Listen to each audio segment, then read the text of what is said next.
Hi there, and welcome to the Age and Grace podcast. My name is Andrew Blakey, your host, and you're listening to a podcast that is going to help you both thrive and flourish during the aging process. We're bringing the best information to you, backed by scientific studies and articles, so you can know you're listening to good, solid, credible information, while bringing in some of the nation's best experts to help change what living means and help you age with grace. Let's go. Have you ever wondered if there's something in your fitness routine that you're missing? Well, in today's episode, we're going to be talking about the one thing that I believe is the most underrated and underutilized type of training that you're probably missing in your workout routine. And we're going to be talking about how you can implement this tactic into your workout routines, as well as explain why this method works so well. And the best part about this method is that even if you're not a workout person, you can still include this in your daily routine at home. That will help you for years and decades to come. Before I begin, I want to tell you a short story that's going to be just one of the many examples of how today's topic can be directly applicable to your life. Growing up, I was very fortunate because I was able to have a grandfather living with us. And for as long as I can remember, he was always out walking, moving, and biking, even well into his early 90s. And after working in the fitness industry the past 7 years, I can say that I now realize how big of an anomaly it was for somebody in their late 80s and early 90s to be out biking 20, 30, however many kilometers a day in those later years of his life. And one of the reasons I'm so passionate about learning more and more about aging and how to thrive during this process is because I've seen firsthand the high quality of life that you can create by being diligent and proactive in your own approach to your health. And that's why I want to share the information that's in today's podcast, is because it's just one additional tool that you can utilize that will help contribute to having a high quality life deep into the aging process, just like my grandfather did. So the thing we're going to be talking about today is something called unilateral exercise. And the subsection of unilateral exercise that we're going to be speaking about is something that I like to call unilateral stability exercises. And I know it sounds scary, but I promise you it's not. It's very simple and very simple to implement into your routine. It's a type of exercise that requires no equipment, no weights, and is something that you can do daily. But before we get into that, I want to give you another example of the method that we're talking about today in practice. I want you to imagine it's a Sunday afternoon. You've just finished doing your grocery shopping and it's a cold winter's day. It's sunny, but you can hear the snow crunching under your feet as you unload the groceries from the car. You've got a grocery bag in each hand, and as you begin walking up the sidewalk to your house, which you've done hundreds of times before with no issue, this one particular instance ends very differently. Because of the sun and the cold temperatures, your walkway up to your house is a little bit more slippery than normal, and you can guess where this is going. You slip on the ice and take a hard tumble to the ground. Now, many would argue that this example is extreme and something that you can't avoid. It's slippery, right? It's no fault of yours. I beg to differ, and I want to tell you why. By implementing unilateral stability exercises into your routine, you've created a foundation of well-trained, well-conditioned stabilizer muscles, which are essentially the small muscles that are all around our body that help to create balance and stability in our daily routines. Now, I think it would be a little ignorant for me to say that by simply implementing these exercises into your routine that you'll never slip on ice, but I do believe that it can reduce the likelihood of falls and improve your balance in multiple areas of your life, ranging from those slips and falls to your balance while getting out of bed to stepping over uneven footing such as rocks, roots, and other unstable areas. We all know somebody who's taken a fall or injured themselves while out for a walk. And that being said, there was a report, and it was published by the Public Health Agency of Canada, and it found that just under 40% of falls occurred in just doing 4 everyday common tasks. And those tasks were walking on ice or snow, sitting or standing up, going up and down stairs, or walking on an elevated surface, all of which place extra emphasis on relying on those stabilizing muscles and the different balance mechanisms that we're going to be talking about today. Today we're going to be talking a lot about lower limb balance and stability exercises. I also want to mention that core stability is a different area that has a huge impact on stability and movement of our limbs to maintain balance as well. But today I want to focus largely on the balance and stability exercises of our lower limbs, because otherwise this podcast, to be quite frank, would need to be hours and hours long. It's too much to talk about in one episode, talking about core stability and the exercises we're going to be talking about today. But what I will say is that in a future episode, we'll go super in depth about core stability and how you can use that as just another tool. But Before we get into the stability part of the unilateral balance and stability exercises, let's first break down what unilateral training is. Well, like many of the words that are related to fitness jargon, unilateral is composed of two Latin words. And you guys know I love to break down Latin words. Uni meaning one and lateral meaning side.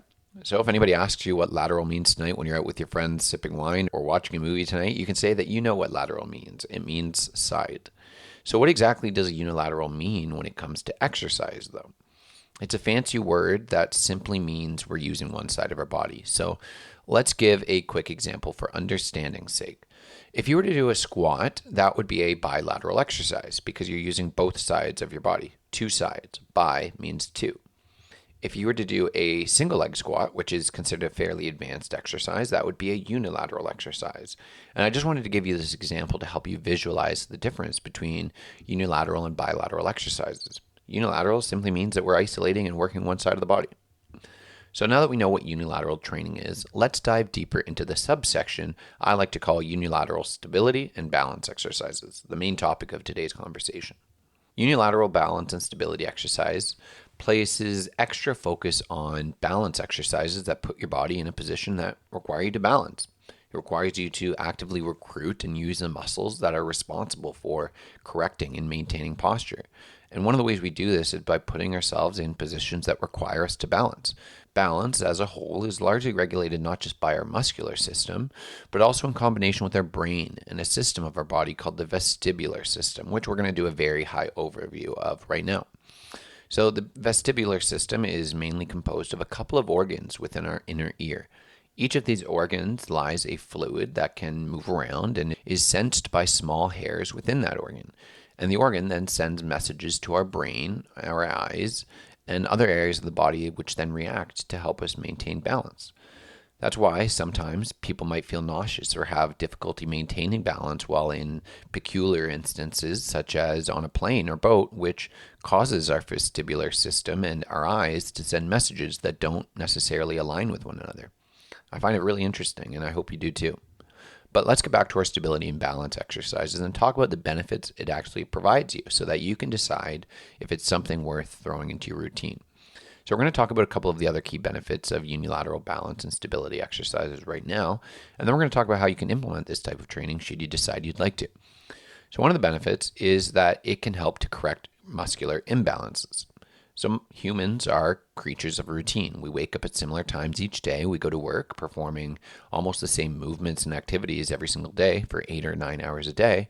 And then we go home and we do the same things each evening and then repeat it for 5-ish days per week. This is life. But have you ever asked or even wondered about how our bodies adapt and change because of this high repetition of performing similar movements each day? Like really, really think about it. What are the tasks and movements you perform day in and day out? Are you sitting for hours each day?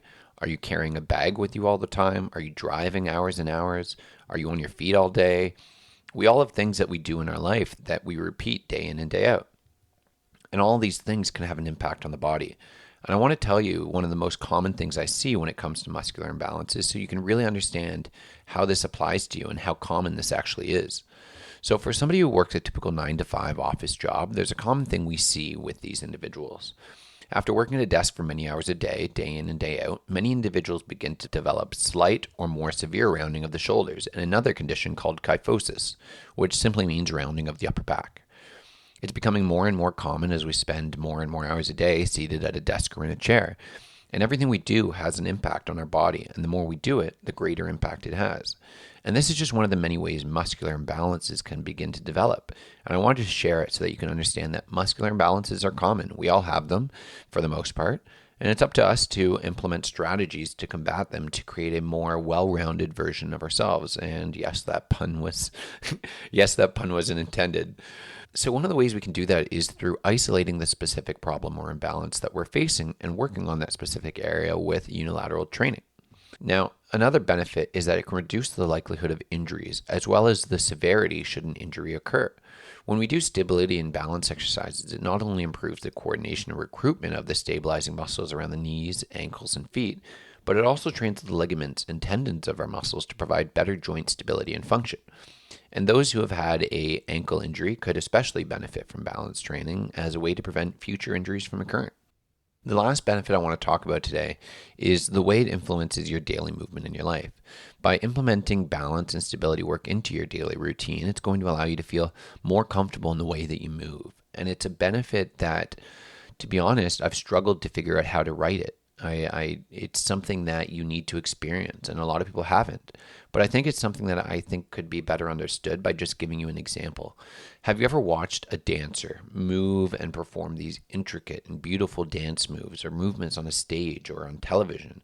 The amount of balance and coordination it's truly impressive and almost mesmerizing to watch. And while your goal is probably not to become a dancer, implementing balance work into your routine is going to allow you to move with grace and feel more comfortable when you do have to move in peculiar ways, such as with reaching, turning, balancing, and it gives you greater control of your body. So if you're ready to begin implementing balance and stability work into your life, here's how you can actually do it. Now, one of the best ways to start this journey with improving your balance and stability is to simply begin balancing. The important thing to keep in mind when beginning this type of exercise is to ensure you're doing it in a safe way. And I typically like to recommend doing it next to a beam or counter or somewhere you can grab onto if you need it. So let's talk about some of the more common ways of training your balance and stability. And I know earlier we mentioned about simply lifting your leg up into the air, similar to how a baseball pitcher raises his knee up towards his chest while starting his windup. Simply lift it up into the air and hold it for 5, 10, upwards of 20 seconds and feel those little small muscles in your feet moving and shaking. It's deceiving in that this little exercise can actually begin to make your feet burn as you continue to work on balancing yourself and your body. Start small, start slow, and work your way up. And if you can make it to 20 or 30 seconds, you can begin to start progressing. Ways of progressing this exercise include closing your eyes. This takes out the visual component that we spoke about a little bit earlier, and it's a big part of balance and stability. Another way you can modify this exercise is to fold a towel or blanket and have it under your foot while doing this exercise, which is going to give you a more unstable surface to balance on. So these are two ways of progressing balance exercises, but I also realize that some of you might be interested in including strength while doing this. And I encourage you to look up the exercise called a single leg deadlift or a single leg RDL. If you're just starting with this exercise, though, I would recommend keeping your back foot planted, just being on the tip of your toe, which will be there for you as you begin learning this exercise. This is a great exercise to begin implementing into your routine if you have the muscle control and technique to perform it. It is a very challenging exercise, and it will take practice. And again, make sure you're doing it next to a stable surface in case you need to grab onto something to catch yourself or maintain your balance. I want to just, before we end this podcast, there's one other thing that I really want to touch on, and it's something that I think is really important to know, because I know that there's probably a lot of people out there who associate balance exercises with getting older. They think that I don't need to do my balance exercises because I've got no problem balancing right now, or I haven't fallen or anything like that. And you have a point. But I want to share with you one last story. About 4 or 5 years ago, I was playing college volleyball. I was a college volleyball player. And I went up to block a ball, and I came down and landed on a teammate's ankle. And I felt a pop, and I immediately crashed down to the ground, holding my ankle in absolute agony. And even within 10, 15 minutes later, it was already swollen up twice its normal size. And for the next week, my ankle basically looked like a paint by numbers. It was blue, it was green, it was purple. It was not pretty. But where I'm going with this is I'm a 28-year-old man, and I'm athletic. I've always focused on my health. I've had stints where my health was put on the back burner. But I'm 28 years old, and I still include this type of training in my routine every single week. And the reason why is because I'm molding my body into a way that allows me to continue doing all the things I love. And I know that because I have had an ankle injury, I'm much more likely to have another one. And it's because of this that I prioritize doing these stability exercises, because I don't want to ever have to go through that again. And I want to be able to hike mountains. I want to be able to go running. And I want to do all these things deep into the aging process. And I want to have that high quality of life deep into my 80s and 90s, just like we mentioned earlier with my grandfather. And I want you to be able to do that too. So that's all I've got for you today. And all in all, It's about developing your sense of balance and being consistent with the exercises we've just mentioned. Our goal with the Aging Grace is to give you tips to help you age better and change what living means. And I believe that implementing unilateral balance and stability exercises into your routine is going to have a positive impact on you and your life if it's something you do for even just 5, 10, 15 minutes a day. So I hope you found this episode useful, as that's all I've got for you today. And if you have any questions about the method we spoke about today, I know it was a lot, feel free to send me a message on Instagram at I am Andrew Blakey, Blakey, and I'd love to go deeper into it with you. So have a great week, and don't forget, you've got this. Now, I hope that you found today's episode insightful, and I hope that you found it useful learning about how unilateral balance and stability exercises can help you in your own life. Now, next week, we've got a very exciting guest who's going to be on the show talking about how old injuries can affect you as you age. And he is an absolute expert in this field, and he's going to really open the doors on how you can better utilize your routine to help you overcome those old nagging injuries. So make sure that you subscribe or give us a follow so that you can be notified when this next episode comes out. Next Sunday, we're going to be releasing that episode. So until then, have a great week.